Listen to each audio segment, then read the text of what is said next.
Welcome, you wonderful, slithering bookworms, to this small corner of bookish paradise. Every year, we are blessed with wonderful authors, new releases, from indie authors, well-known authors, repeat authors, the list goes on. I mean, come on.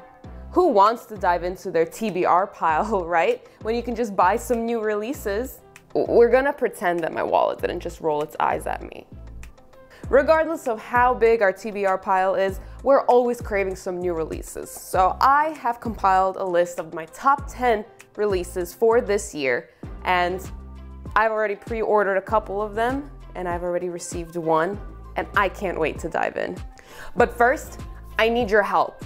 My husband promised me that if I reach 1,000 subscribers, he's gonna take me on a massive shopping spree to Barnes & Noble. And please, please subscribe, because I wanna take you guys on that journey with me for a major book haul.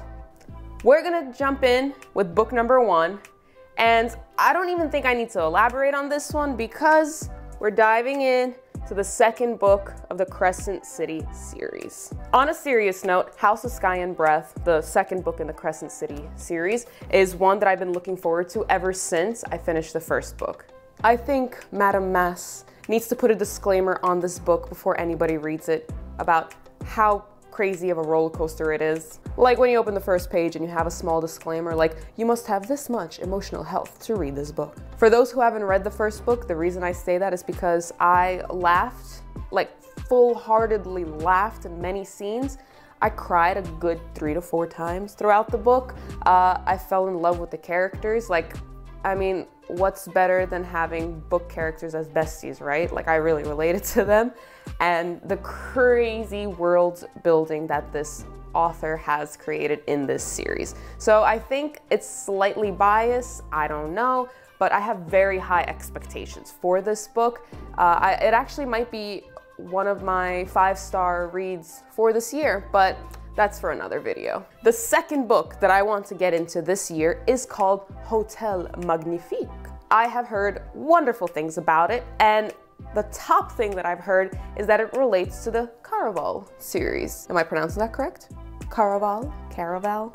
No, that's not. Caraval series. I truly enjoyed that series. It started off with the first book, which was good, but it got progressively better throughout the series. But what is very unique about this book, Hotel Magnifique, is we're diving into a legendary hotel. This hotel comes to town, and quite literally, because it has like an ability to travel. And don't worry, it's fully equipped with a vexingly handsome doorman. Just like in the Caraval series, we have 2 sisters who really want to go and experience this place, this hotel, but of course they can't afford it. So what do? Love the loophole. They go and interview to work there. I mean, if you can't visit as a guest, why not just work there and experience it for yourself? The release date of this book is April 5th, so definitely put that on your calendar. If you really enjoyed the Caraval series, you will enjoy this book. The next book on this list is called This Woven Kingdom. I did not need much persuasion to add this to my list, because as soon as I read Clashing Empires, I was like, all right, sold. But we're not focusing on some, nice little princess who's, in charge of this empire.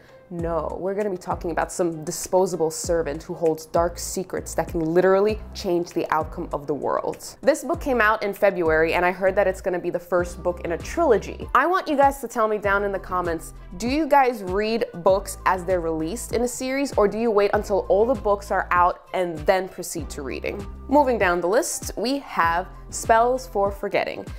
This is from a well-known author. I have unfortunately not read any of her books, Adrienne Young, but I have seen many of her books revolving around Bookstagram. The reason I put this book on my list is because I've heard a lot of great things about the author, but also because we're focusing on a small town that's filled with superstitions that revolve around an unsolved murder. We have the person that's accused of murder. We have the protagonist's friend that runs away. We have a lost love that returns. I mean, drama on drama on drama, and I'm ready for it. This book comes out on August 2nd, so if you're a big drama lover, let's put that on the list. Moving on to Belladonna. One of the reasons I chose this is because of the cover. God, I love the cover of this book. I need to have that on my shelves, please. But I absolutely adored how Goodreads put a little snippet of the book, and they said, Belladonna brings to life a highly romantic,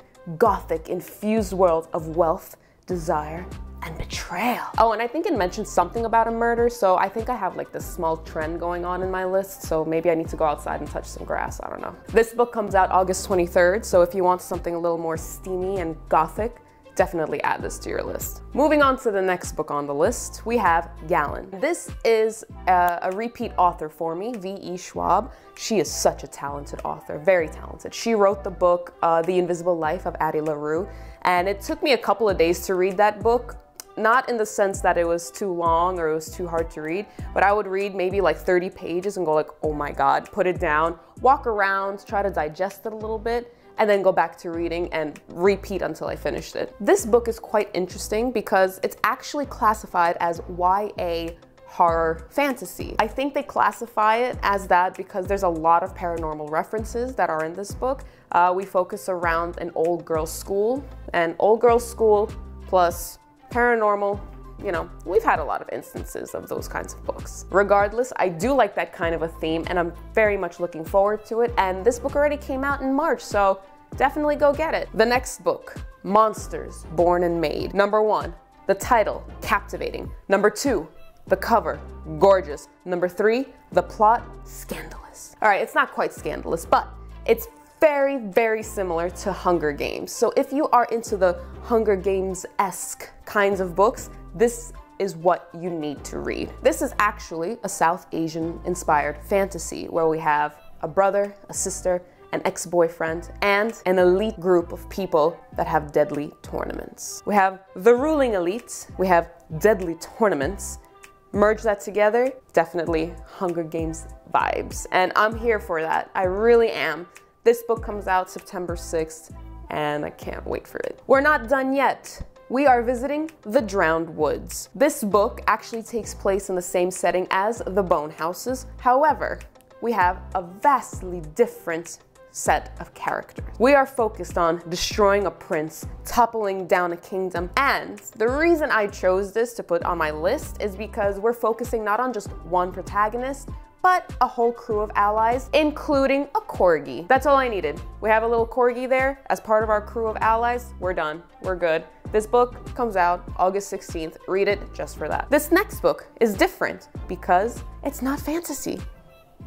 We're actually diving into the world of historical fiction with My Fine Fellow. This book came out in January, and it's a delicious recipe of high society, culinary feuds, and romance. And that's one of the reasons why I chose to put this book on the list. So I know if you guys are more into fantasy, maybe you won't like it, but it sounded very, very exciting to read. We are down to the 10th and final book on the list, and that is The War of Two Queens. This is the 4th book in the From Blood and Ash series. If you guys want to hear me rant about this series, check out this video right here. I was in a major reading slump. I decided to get myself out of it, do a reread of the 1st and the 2nd book, and now I'm in the 3rd book.